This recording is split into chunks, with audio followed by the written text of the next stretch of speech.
I did not think this was going to be this long.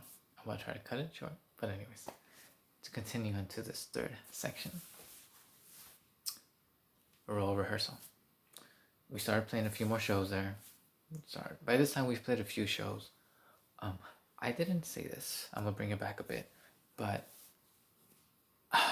remembering the first show that I played too, and thinking about how nervous I was, the band really helped me break out of that shyness. I'm still shy. I'm still very introverted at times. But the band and being on stages.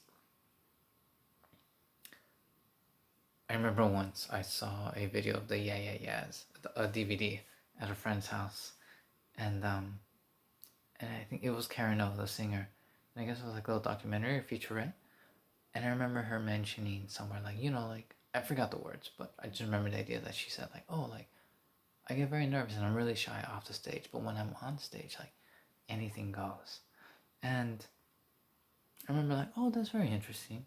And I remember playing with the band. This was a few years before all this, but I remember playing before the role rehearsal thing at this place called the Stardust in Downey. I just remember playing the synthesizer. I don't know what it was. I just remember looking up and it just kind of like clicked. I was like, wow, like, I can do anything. Like, I'm on the stage, I could jump around, I don't just have to be still. I can move, I can do whatever I want. I mean, with respect, of course, to people. And if anybody has ever seen, I'm just saying, me play, I used to dance a lot and I used to throw some, I'm just respectful, I used to get pretty wild with the tambourine. Sometimes I would throw it into the audience playfully. But if you ever felt scared or if I ever hit you by accident, I don't think I ever did, but if it bounced to you and you were offended, I'm sorry. But I really think being with the band too, with respect, it kind of gave rise to this, like, I never really got too much into punk music. I love the attitude. That's a whole nother thing. But the idea that like that it's okay, you can be free, you can be who you want, you can like express yourself, you can just go wild, you can let the music just run through you. That was exciting. And that was something that just built within me just throughout my years in the band. So I really gotta thank the band too for nourishing that and fostering that, like, that exploration and that creativity within me during that time. But yes, yeah, by this time we were playing more shows. How do I say? Eventually,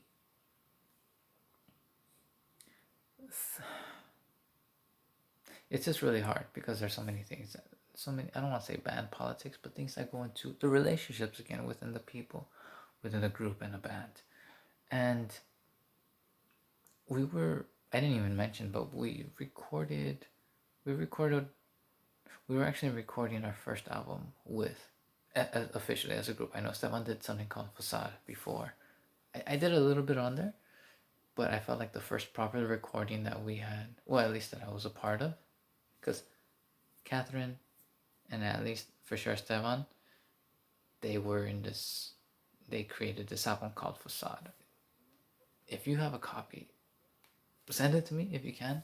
I might have one, but it's their world. It is insane, dark, gritty. But yes, with Felix, Bao, myself, and Esteban, we played these shows. We were like, I think Esteban was like, we should record what we have. We should make an album. He ended up coming with the concept for an album called Snow at the End of the Rainbow. It's on Spotify, actually, if you get a chance to check it out. It's madness. We ended up going to record some of that music at this place called Mas Musica, I believe, in Highland Park. Tim, I think that's his name. I can't remember. But really, really great, very insightful engineer, um, musically, and just like very interesting life lessons that he would provide while we were recording too. But that was great. But at this time, the band was like rehearsing like 5 days out of the week, I think. Like we rehearsed a lot, and like it was like, as they say, well-oiled machine. By this point, they were just, everybody was just nailing it, and I think, um, excuse me. So we went to go record this album at Mas Musica, or Mas Music, I can't remember, but I guess during this time, there were just things that were kind of like shifting within the band. Certain thoughts that maybe people had of like, oh, this is the direction that people should take. I don't think I mentioned this, but Esteban actually started singing in the band in the beginning. Eventually, it turned very instrumental, which I loved. And then eventually, Felix got to sing too. And his attitude and his way of being really came through in it whenever we would perform too. He had this very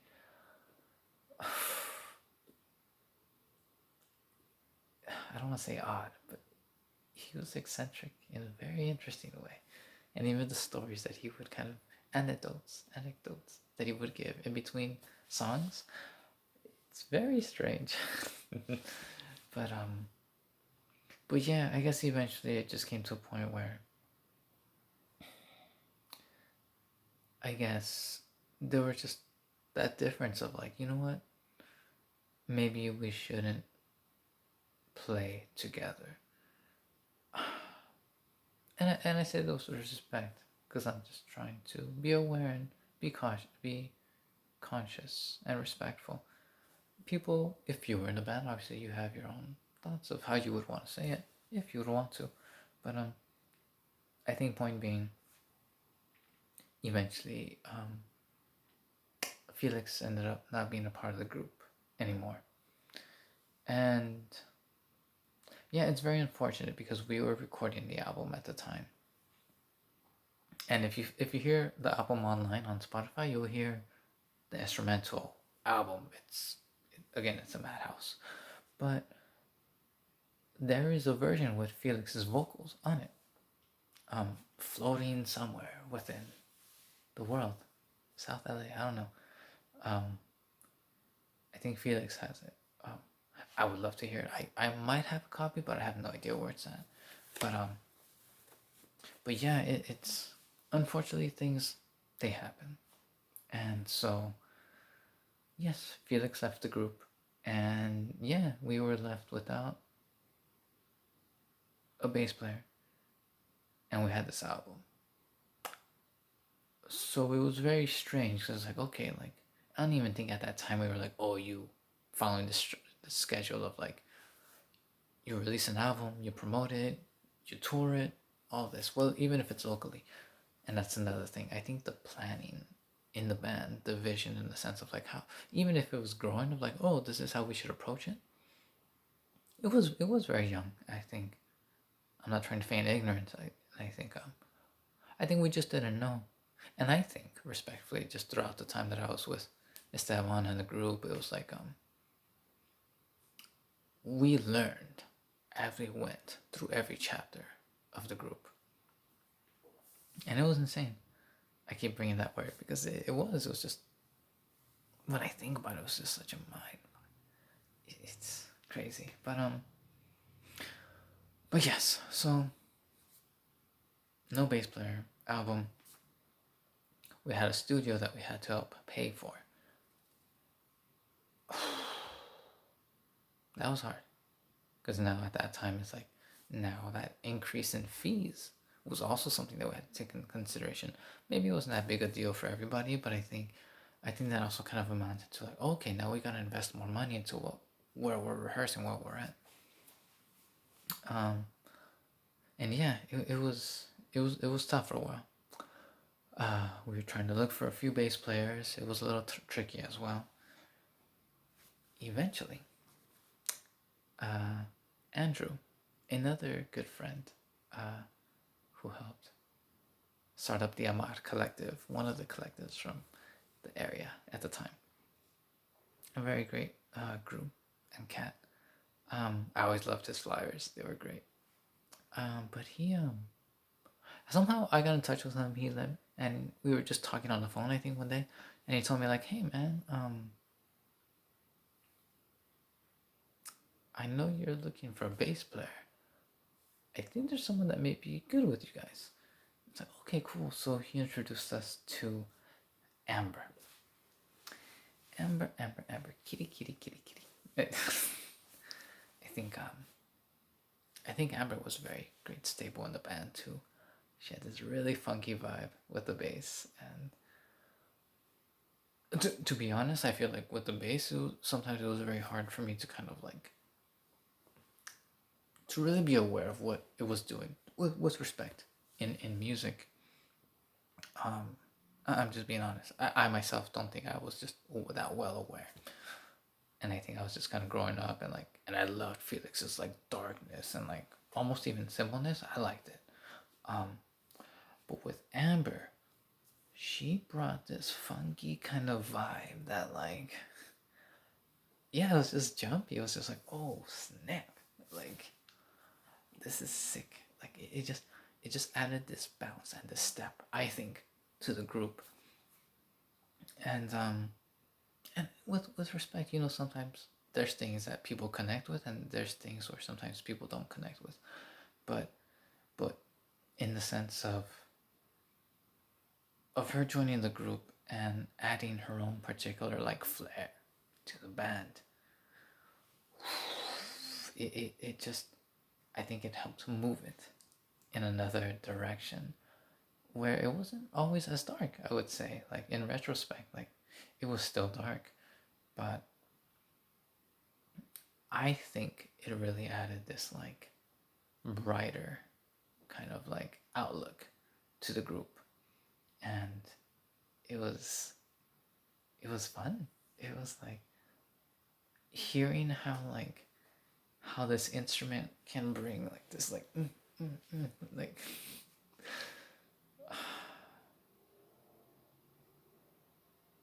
I'm just remembering, but we actually ended up recording a little album as well together.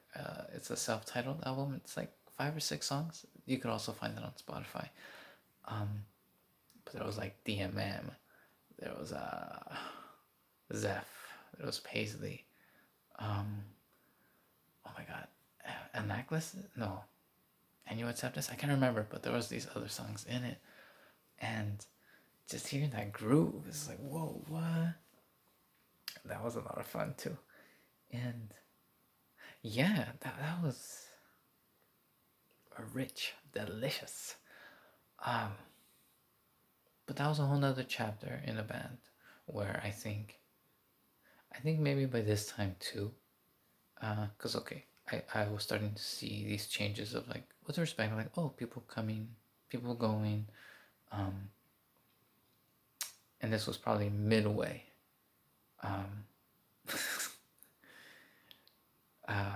And it was just like, but when she was in the group, I thought it was like, whoa, this is another like chapter. It's another great direction for the band. And she, I think, how do you say? I think she also even introduced us to a whole nother group of people as well. A lot of great musical cats. She helped us get some very interesting shows, I think, with some very interesting people. And I think that also it did expand my mind to like what else was out there. Because one thing about cliques is that sometimes when you get into them, like you kind of stay within it. But I think she really helped break that apart. And it was fun. It was great. It was like, whoa, like even more to digest. Let me just see. But yeah, I think at the time though, just like with everything else, eventually things just popped up within the group, and I think it was just hard. I know that Bao, uh, it was getting very hard for him, with respect, I think, too, because he was living in by LA with a friend. I think he was renting a place. Sorry, I don't think it's renting too much, but respect. But anyways, point being, I think it was just getting very financially difficult for Bao to do that. I think he came on a certain visa, but it was getting very difficult for him to just kind of like stay here.